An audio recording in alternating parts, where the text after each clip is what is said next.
Good morning मित्रांनो, कसे आहेत? मजेत ना? बघा आमचं घरातलं नमुने कंपनी. हे बघा किती खतरनाक अभ्यास कर. इकडे टीव्ही, इकडे अभ्यास. आणि हे मोबाईलसाठी असं रडत आहे ना. आणि काय आमचे पप्पा बी बघा कसे बातम्यामध्ये एकदम सिरियस बातम्या बघतात बघा, एकदम सिरियसपैकी. मग मी बी त्यांच्यासोबत सिरियसपैकी चहा पिता पिता बघा कशा बातम्या ऐकतोय. मग आम्ही दुकानात निघालो तर काय तर पप्पा आज पुढे चालले आणि मी मागे चालला. आणि ही कार्टी आहे ना, पप्पाचा मोबाईलच देत नव्हती.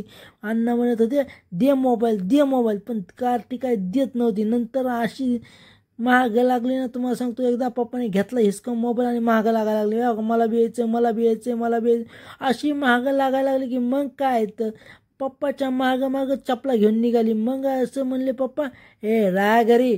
मग ती काय थांबत नव्हती. तरी मग तशीच मग आम्ही दुकानात निघालो, तिला घरी सोडलं. आणि मग मी चेहरा बघायला लागलो. पप्पा म्हणजे बघ मी त्यापेक्षा हँडसम दिसते. म्हणलं मी बी हँडसम दिसतोय. मग मी पप्पाला म्हणलं आज दोघांपैकी तुम्हीच हँडसम दिसतात. मग मी आपण दुकानात पोचलं की मग बघा आपला ब्लोअर एकदम चकाचक हवा मारून एकदम दुकान अख्खं क्लीन करून एकदम साफसफाई मशनीच्या चालू आहेत बघा. कारण साफसफाई केल्याशिवाय आपलं समाधान होत नाही. मग आपण मशीन चकाचक केल्या की मग थोडं थोडं काम यायला चालू झालं बघा. काम आल्याशिवाय मजा येत नाही. मग हे बघा हे ते मॅचिंग धागेवाल्यासारखं पोरगं नाही. हे पोरगं आहे ना, जे आवडून ते लगेच उचलून येतं धागा, म्हणजे एक नंबर. आणि हे बघा इथं मी आज नाश्ता करायला आलो आहे. मिस्टर वडेवाला हा माझ्या मित्राचाच आहे. आणि हा मोबाईलवाला बघा कसा मोबाईलसुद्धा दुकान सोडून इकडे तिकडे नजरा मारीत बसलाय बघा. हे बघा कशा नजरा. मग काज बटनचं काम नव्हतं. म्हणले पप्पा चल आज पेटीकोट शिव. मग मी पेटीकोट घेतला बघा शिवायला. आणि आपण असला जबरदस्त शिवतो ना, तुम्हाला काय सांगा, एकदम फटाफट शिवतो. आणि मग मी सायस्टँडचा फोन आला की मला न्यायला या, माझे पैसे संपलेत. मग मी सायस्टँडला आणायला गेलो. पण मी बी असा माणूस आहे ना, चाललं तर आहे पण घेताना शिस्तीत येणार नाही. मी सायस्टँडला कसा घेऊन येतो बघा तुम्ही सांगतो. त्यासाठी आपली व्हिडिओ तुम्हाला लास्टपर्यंत बघायला लागेल. मी सायस्टँडला म्हणलं व्हिडिओ घे नीट, खड्डे तुडीत चाललो त्यासाठी आपली नीट व्हिडिओ घे. मग मी सायस्टँडला म्हणलं मला काहीतरी खाऊ घाल, तुला घ्यायला आलं ना. मग मी सायस्टँडनी माझ्यासाठी स्मूदी घेतली तर तुम्ही एवढं तुम्हाला खाऊ घालते असे बोलून दाखवलं. मग मी जेवण केलं. मग आईला घेऊन पुन्हा दुकानात निघालो. आणि दुकानात जाता एवढं भारी वातावरण होतं ना. संध्याकाळचे 5 वाजले होते आणि इतकं सुंदर वाटत होतं ना, काय सांगा तुम्हाला, एकदम मस्त फिलिंग.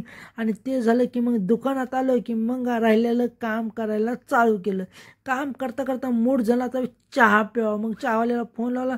मस्त चहाच्या फुरक्या मारत बसले बघा येड्यासारखा. मला चहा लय आवडतं, पण काय करावं, चहाच्या फुरक्या मारल्या. मग माझ्या बहिणीचा फोन आला, मी नवीन गाडी घेतली लवकर ये. मग बहिणीच्या नवीन गाडीची पूजा करायला गेलो बघा. पण पूजा करताना पण सगळ्या बायांनीच पूजा केल्या बघा. माझी बहीण पूजा करते, किती उत्साहाने आणि किती मनातून पूजा करते बघा. आणि तिला विनायका पूजा करायला आळस आहे खरं म्हणलं तर. आणि इकडं बघा वहिनीने आमच्या मस्तपैकी टिक्के लावले आपल्या हँडलला आणि एकदम मजे के साथ पूजा चालू केली. मग माझ्या आईने बघा कशी पूजा करते. आई माझी इतकी भारी पूजा करते, तशी कुणीच करत नाही बघा पूजा. एकदम मस्त. बघा दाजीने नारळ फोडला की माझं मन बिचल व्हायला लागलं बघा. मस्तपैकी म्हणलं एक राऊंड मारावं. मग बस गेलो, एक राऊंड मारून आला. एकदम झकास, पण एकदम गाडी एक नंबर होती ना. मग मजा आली मला बी राऊंड मारायला. मग एवढा खुश झाला की मग दुकान बंद केलं, डायरेक्ट निघालो. तर पप्पा बघा किराणा आणि माझा अवतार बघा किती खराब झालाय, एकदम भकवास अवतार झालाय बघा. आणि मग आम्ही साईबाबाचं दर्शन घेतलं आणि बिल्डिंगमध्ये आलो बघा. आणि माझी व्हिडिओ आवडल्या नक्की लाईक करा, शेअर करा, सबस्क्राईब करा. आज पण